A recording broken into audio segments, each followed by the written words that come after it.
舍友绑定了恐怖吃播系统，只要吃的东西越恐怖，赚的钱就越多。他生吃完200只福寿螺后，又把粉色的卵嚼得嘎吱响。我好心劝他，却被他说成是嫉妒。可他印堂发黑，脸色虚青，浑身浮肿，只怕离死不远了。谢谢大哥送来的嘉年华，蓉蓉爱你哦。舍友林蓉蓉一口接一个的吃着面前堆成小山的肉包子，正笑得灿烂。其他舍友早已见怪不怪，只默默做着自己的事情。而我总是劝他少吃点，却被他说成是嫉妒他赚钱，红眼病。不知道是不是讨厌我多管闲事，林蓉蓉开始有意无意地排挤我。品牌方送来的试吃，她很热情地分发给其他室友。轮到我时，她只会高傲地表示给我了也是浪费粮食。面对她的讥讽，我默不作声。但是在林蓉蓉看来，这是我害怕的表现。她得意极了，而我却暗中冷笑。她还不知道，她绑定的这个恐怖吃播系统是迟早要遭到反噬的。凌晨，我被林蓉蓉和她的吃播系统所吵醒。我支起耳朵仔细听着。宿主，现在发布新任务，生吃福寿螺100只。林蓉蓉面露难色，系统，这有点多了吧，50只吧。系统毫不客气，宿主要是拒绝的话，系统将收回20%的热点值。林蓉蓉急了，别，我吃。听完他们的对话，我脑海中浮现福寿螺的模样，心中一阵恶心。福寿螺，卫生局早就报过，寄生虫非常多，它不怕感染吗？次日中午，我看到林蓉蓉果真提着黑色塑料袋，急急忙忙地回到自己的书桌前，把直播的东西放好后，她从衣柜里拿出一个大铁盆和手机支架。好奇的室友从床上探出头来，蓉蓉，你这是要直播吗？今天你打算播什么呀？对于林蓉蓉的直播幕后，其余的2个室友一直很感兴趣。林蓉蓉瞥了他一眼，漫不经心道：“待会你就知道了。还有我直播的时候，你们别出声。”开播后，林蓉蓉清甜的声音传来：“大家好，欢迎来到蓉蓉的直播间。大家猜猜看，今天蓉蓉要吃什么呢？”林蓉蓉拎着黑色塑料袋在镜头前摇晃着。这时，直播间的在线人数已达5万加，大家纷纷猜测着。我觉得今天就是个小儿科，估计是羊头吧。蓉蓉一直吃得很大胆，我猜是蚂蚱，我猜是生八爪鱼。林蓉蓉露出微笑，蓉蓉就不卖关子了，大家请看。她把塑料袋打开，把里面的东西倒了一半在大铁盆里，发出了砰砰的响声。接着，她把盆里的东西面向镜头，东西太多了，就先倒一半哦。今天蓉蓉要吃的就是活的福寿螺。话落，评论区炸开了锅。我去，这她也敢吃？不是说这东西寄生虫很多吗？楼上不是很多，是非常多，甚至会有生命危险。但凡有小朋友模仿，后果不堪设想。除了这些明事理的评论，还有些表示大力支持的。哇，不愧是蓉蓉啊，支持你！管他有没有什么寄生虫，我们看得开心不好了吗？蓉蓉，快吃，我们给你刷礼物。很多网友刷起了礼物，争论和舆论也越来越高。很快，林蓉蓉的直播间涌入了很多看热闹的网友。看着热度逐渐攀升，林蓉蓉咧嘴笑了起来，接着故作为难。蓉蓉知道为我说话的家人们看不得我被欺负，但是那些看热闹的网友们，你们不爱请别伤害好吗？来劝我的网友，你们可以退出直播间的。而且作为一个人，应该有判断力，如果你学我了，只能说你活该而已。这一番话感动了为林蓉蓉维护的人，更加卖力的刷礼物表示支持，而被林蓉蓉阴阳的网友骂得更起劲了。看着绚烂的礼物特效在自己直播间绽放，林蓉蓉乐开了花。好了，哥哥姐姐们，咱们不要为了不相关的人气坏了自己。蓉蓉现在要开始新的挑战了。她把事先准备好的蘸料摆在一旁，用竹签子开始挑出福寿螺肉。生的福寿螺被竹签子插着，摆动着身躯摇摆着。林蓉蓉好像习以为常，熟练地蘸了蘸料汁，然后放入口中咬断，并津津有味地咀嚼着。通过她的话筒不断传来咯吱咯吱的声音。对床的室友看不下去，捂着嘴巴干呕起来。而我也不例外，刚吃过的午饭一直在胃里翻涌，憋得眼泪水不断涌出。直播间里的网友看着这一幕，骨子里的变态翻涌着，不停用礼物加码，声称要林蓉蓉一次性吃20个。林蓉蓉咽下口中的福寿螺，并舔了舔唇边的汁水。看到评论，她娇俏着说：“当然可以啊，不过要一个火箭哦。”话音刚落，火箭特效便嗖嗖地刷了起来。就在此时，系统的声音响了起来：“宿主，鉴于这次热度超过任务值，现在升级任务，完成生吃200只福寿螺任务，奖励福寿螺寄生虫免疫功能，现金奖励50万，请问是否接受？”林蓉蓉一喜，毫不犹豫地点击了接受。随后，林蓉蓉的脚下竟凭空出现了一大袋装满福寿螺的塑料袋。此时的我终于明白了，原来这系统发布任务的奖励是带有免疫功能的，只不过只是面对当前生物免疫。况且现金奖励这么多，怪不得林蓉蓉这么洁癖的人还可以忍受下去。不过有些网友说的对，对于这个网络传播速度这么快的世界，他这种行为如果处理不当，对于一些没有判断能力的网友，岂不是会争先模仿？想到这，我不免地皱起了眉头。我悄悄地用手机拍摄了一些幕后画面，以备不时之需。而林蓉蓉的直播还在继续，任务的升级以及网友们不间断的礼物，使她越发卖力地吃起来。她眼里透露出了兴奋，导致吃相越来越难看，活像一只流着口水饿了3天的猪。漂亮的少女与重口味的食物形成反差，她的直播间越来越火爆，并且极大地满足了一些网友的变态心理。当她生吃完200只福寿螺后，林蓉蓉舔了舔唇边残留的福寿螺肉，展开了笑容。家人们，今天200只福寿螺挑战成功完成了，大家要是想看蓉蓉吃什么，欢迎大家来评论区点菜哦。蓉蓉这就下播了，拜拜。关闭直播后，林蓉蓉满意的看着后台的数据，这钱真好赚。然后她看向宿舍的其他人，笑眯眯道：“今晚请你们吃大餐。”宿舍其他人欢呼，纷纷感谢着她。不过嘛，林蓉蓉转身面向我，既然谢婉欣连大品牌都不在乎，我这顿饭你肯定也不在乎吗？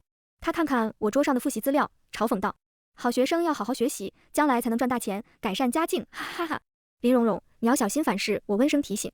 林蓉蓉没想到一向懦弱自卑的我，居然会反驳她。反噬？你什么意思？咒我？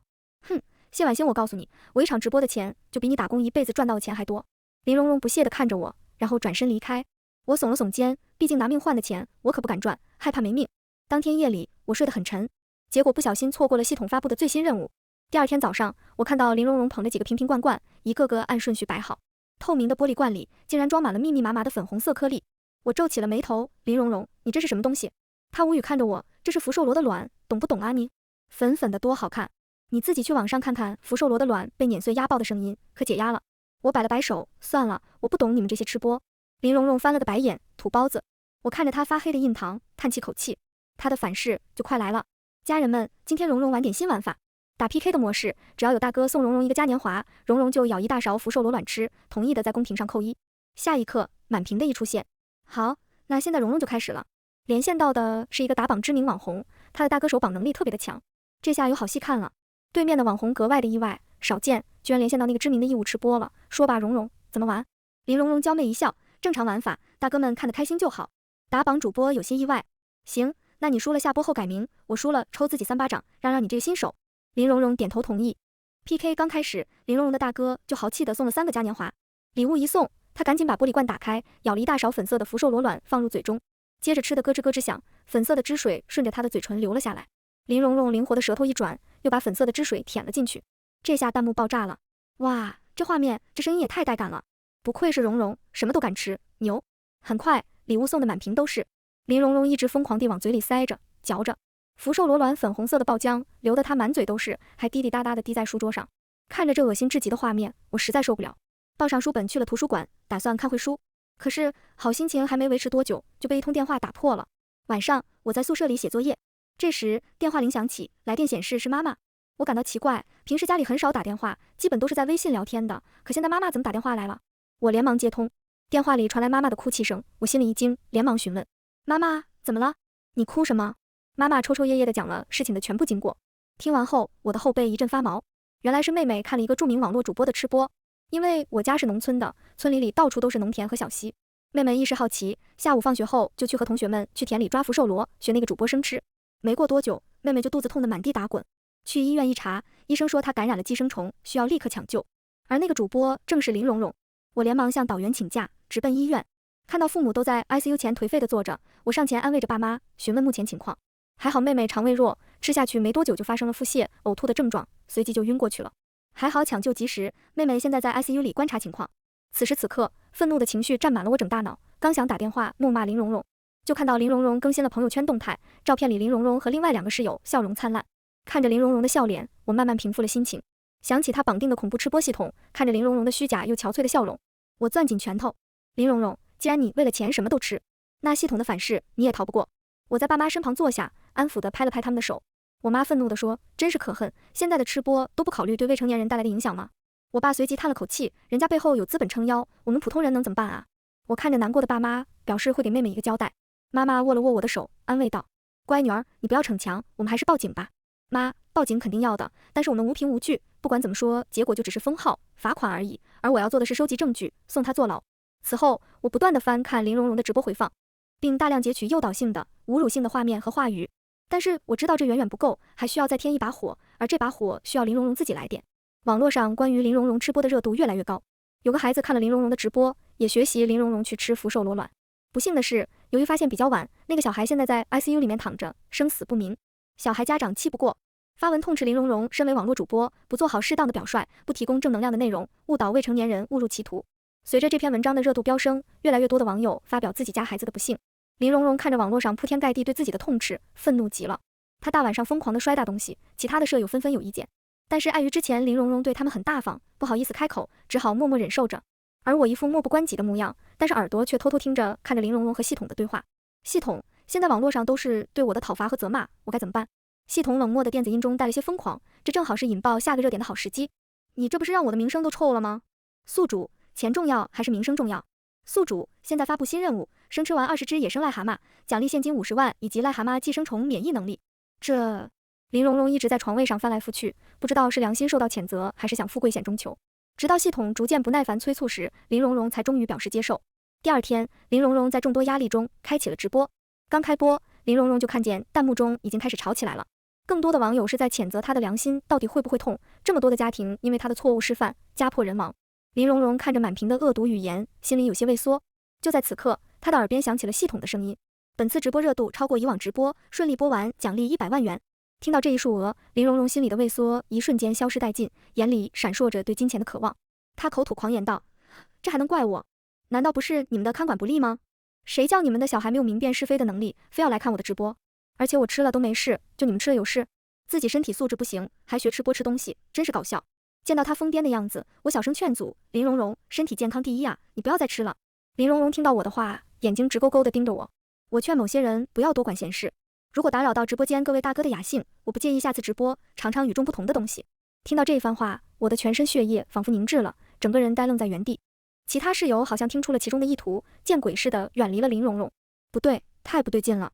他印堂发黑，脸色虚青，浑身浮肿，仿佛像个提线木偶一样被人操控着。林荣荣仿佛没有意识到那句话有多么的恐怖，继续若无其事地直播着。家人们，不要被水军打乱了我们直播的节奏。今天容容我啊，挑战生吃20只野生癞蛤蟆，公屏扣666。然后他把泡沫盒里被绑着的癞蛤蟆展示给直播间的网友们看。一瞬间，评论区一排排脏话闪过，拥有变态心理的网友礼物接连不断地送出。看到这一情形，林荣荣更兴奋了。她边往嘴里塞癞蛤蟆，边紧盯着屏幕。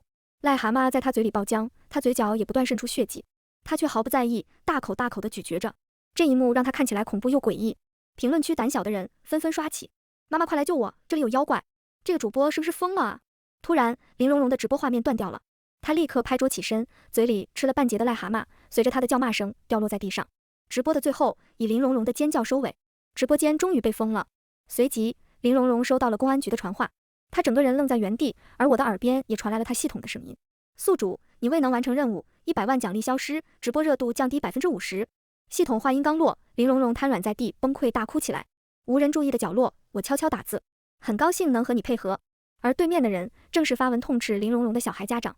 合作愉快，我们都是被他害惨的家庭。没错，从我广泛收集被害人群资料时，这位小孩家长找上了我。她是名职业女性，因为平时忙于工作，缺少了对于孩子的看管和关爱，才导致小孩受到不良吃播的影响，从而重病住院。她不仅痛恨着自己，也痛恨着林荣荣。如果林荣荣负面的引导，也不会导致这么多孩子感染寄生虫。于是我们的目标达成一致。她利用舆论的热度，搜集越来越多的被害家庭，而我奔走于各个家庭之中。经过家长们的同意，我拍摄了一些小孩住院的场景，打包发给营销号。而这位职业女性利用热度买水军刷屏，把热度打上去。我在林荣荣的再次直播时选择报警。此时一条热搜隐隐有报的趋势：报知名吃播林某某被警方逮捕。警察局里，林荣荣面色灰青，对于警方的说教，她只是机械地点着头。林女士，请问我们说的话你有没有听？警察严肃地拍了拍桌子。林荣荣反应过来，对着警察几乎哀求：警察叔叔，罚款可以，拘留也行，求求你不要把我的号销毁，这是我辛辛苦苦打拼起来的。对于林荣荣的话，警察满眼惊讶：你真的是执迷不悟啊！来人，上铐！等他被押出来时，围着受害孩子家长纷纷欢呼起来。恶人被收了。我站在队伍的最前头，和爸妈拥抱起来。林荣荣抬头看见我时，眼里透露出了恨。我回头对着林荣荣露出了个灿烂的笑容，吐出几个字：你的反噬马上就要开始了。林荣荣明显看到了我的口型，她奋力地挣扎着，咆哮着：谢婉星，你等着，等我出来，你死定了！安静，老实点！警察怒喝。林荣荣的审判结果很快就出来了，因为她的不良引导，导致多名受害者食物中毒，感染寄生虫，严重危及生命。对林荣荣处以拘留3年以上5年以下的刑事处罚，没收非法财产所得，账号销毁，赔付多名受害者的治疗费用。对于这个结果，大家皆大欢喜。网络上对于吃播这一行业看管越来越严格，但凡有些不良引导，便会立即封号，为了就是防止还有相关不良事件的发生。可我没想到，林荣荣在监狱里不但没有改正，还敢戏弄人命。自从林荣荣入狱，我便搬离了寝室。最近我回家后，总能发现家门口有些东西的位置改变了方向，看来要买个监控装在家门口了。深夜，楼上空置了很久的房子，总能传来咚咚的声音。对于这些现象，让我升起了搬家的念头。说干就干，我立刻搜索起城市出租的房屋，准备搬走。只不过事情远比我自己想的来得快。我骑车回家的路上不小心摔倒了，真的服气了，好端端的发生了车祸，事事不顺。我边吐槽边打着手电筒一瘸一拐地走进一条小巷。就在离家不远时，突然我的口鼻被人死死捂住，我的缺氧感越来越重，脑袋开始晕乎乎的，是迷药。可还没等我拨打出紧急呼叫，眼前的事物逐渐模糊起来，直到我彻底的昏死过去。昏迷前听到的最后一句话是：真是个傻子，一点防备心也没有。哗啦，一桶凉水迎面扑来，冰冷的凉水刺激的使我悠悠转醒。林蓉蓉见我有醒的趋势，上前用力地拍打我的脸颊，我脸上瞬间多出了几个明显红肿的巴掌印，嘴角渗出丝丝血迹。林蓉蓉，我惊恐道。环视着周围的环境，这里明显是个废弃的烂尾楼，地方偏僻，加上环境幽暗，看来想让人发现很难。别看了谢婉星，还想让人来救你啊？你知不知道你害得我多惨啊？要不是你，荣华富贵我早就拥有了。他怒目圆睁，谢婉星，现在不如我们来玩个游戏。林蓉蓉挥手，一个面板在我俩面前显示，终极任务：绑架谢婉星并直播超过24个小时，并还未被人找到，奖励现金500万和谢婉星交换人生。我不敢相信地看着这个任务版面，绑架我，还直播？林蓉蓉，你知不知道你这是在绑架人啊，犯法的。我奋力挣扎着，可绳子实在绑得紧，不管怎么挣扎都无济于事。而一旁的林蓉蓉已经开启了直播，把摄像头对准了我。网友们不明所以地进入了直播间。天，什么情况？这是绑架现场？没人管吗？警察呢？有人知道这是在哪吗？快报警啊！越来越多的网友涌入，林蓉蓉大大方方地出现在镜头前。网友们纷纷认出这就是那个寄生虫事件的罪魁祸首。大家好久不见，大家猜猜蓉蓉在干什么？是啊，蓉蓉正在绑架。现在没人能查到我的位置，这里布满了离干扰器。话音刚落，如同平静的水面投入一颗炸弹，炸开了锅。林蓉蓉欣赏地看着直播间里混乱的评论，然后起身拿起一把尖锐的刀具，直直地向我走过来。锋利的刀尖抵在大腿的皮肤上，我能清楚地感觉到皮肤破开，鲜血顺着大腿滑落。我浑身抽搐站立，呼吸开始紧张到麻痹，脸色越涨越红，艰难地发问：林蓉蓉，不是说好只绑架吗？你拿把刀是什么意思？哼，反正又不会吃掉你，你紧张干什么？让我发泄一下怎么了？网友们看着这一幕，纷纷为我捏了一把汗。可这里位置实在偏僻，警察一时半会根本来不了。千钧一发之际，林蓉蓉的肩膀狠狠地被人踹了一脚，她躺倒在地面上，回过神来时，就看到一群警察把自己围住，直播被警方掐断。画面的最后便是警方踹倒林蓉蓉的画面，网友们直呼好帅。反应过来的林蓉蓉已经被警方按住，铐上手铐带走了。她不甘地怒瞪着我：谢婉星，你耍我？警察是怎么找到这里的？我起身拍了拍身上的灰尘，笑着说：就你这脑子，还是多学习学习吧。早在前1个星期我就反应过来，楼上的租户应该就是林蓉蓉。在此期间，我联系物业打开楼道的监控，看到熟悉的人影，更加确定。这段时间，他总在我不在家的时间里，鬼鬼祟祟地来到我家楼层进行观察。于是，我紧急购买了个小型的追踪器，安在自己的项链上。这也是为什么警方能够如此迅速地找到我。之后，我拿着相关的监控来到派出所报案。在相关证据面前，警方立刻引起重视，近期对我加强看管。林蓉蓉，你就是个内心阴暗的坏种，你这一辈子都别想得到任何人对你的爱。我上前凑到她的耳边说，而且你的亲生母亲恨你入骨。林蓉蓉艰难地抬头，目露震惊，你说什么？可她还没有问清楚，就被警方押送上车。林蓉蓉的亲生母亲，谁也想不到，居然是那个小孩家长。原来在林蓉蓉母亲年轻时，被社会小混混侮辱，并生下了林蓉蓉。无可奈何，林蓉蓉降生时就被她的母亲送到了当地的孤儿院。而后来这个小孩是她走出阴霾，成立家庭后生的孩子。自己的宝贝被林蓉蓉害成这样子，她内心肯定是痛恨着林蓉蓉的。警车关门的瞬间，林蓉蓉的脑袋里有一团黑色物体飞出，想要逃走，可她却发现自己动弹不得。我等众人走远后，走到黑色物体面前，将它捧到手里。黑色物体看到我后，恭敬地问好：主人。他承受不住贪婪的诱惑，看来人性的测试还是失败了。我点了点头，把黑色物体往上一抛，便消失不见了。几天后，我收到了警方的来电，告知我押送过程中，林蓉蓉突然口吐白沫，浑身抽搐，已经送往当地的医院治疗好几天，询问我要不要过来。我知道这是系统离开她后，她对于所有的寄生虫免疫已经不复存在，而现在她的身体已经被掏空了，脑神经已经被侵蚀殆尽。但是在此之前，谁也不知道我来过监狱，看过林蓉蓉。那时的她趴在玻璃门上疯狂地拍打着，嘴里咒骂着。我把手指放在嘴上，表示让她噤声，指了指各自旁边的连接电话。林蓉蓉，我很想问你一个问题，对于终极任务的发布，除了附身者能发出来，系统是不能擅自发布的。你到底为什么这么憎恨我？林蓉蓉平复好情绪，自顾自地叙述一个故事。她从小被抛弃在孤儿院，院长夫人是个很热心的人，大部分精力都用来照顾她。在这种环境下长大，她应该是个善良、乐于帮助别人的性格。但是，假的，全都是假的。林蓉蓉越说越激动，拍桌而起，被旁边的警方警告，才堪堪坐下。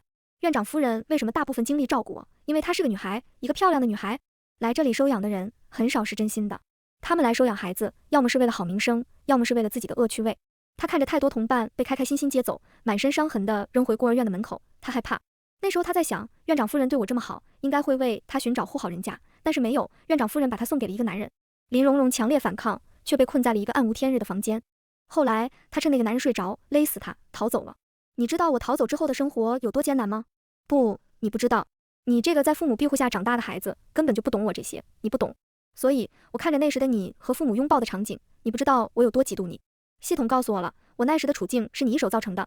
于是我提出了终极任务，绑架你超过24小时，并无人发现，我将和你交换人生。我没想过杀你的，但是看着你美好的人生，我忍不住。听着林蓉蓉的话，我的眉头越皱越深。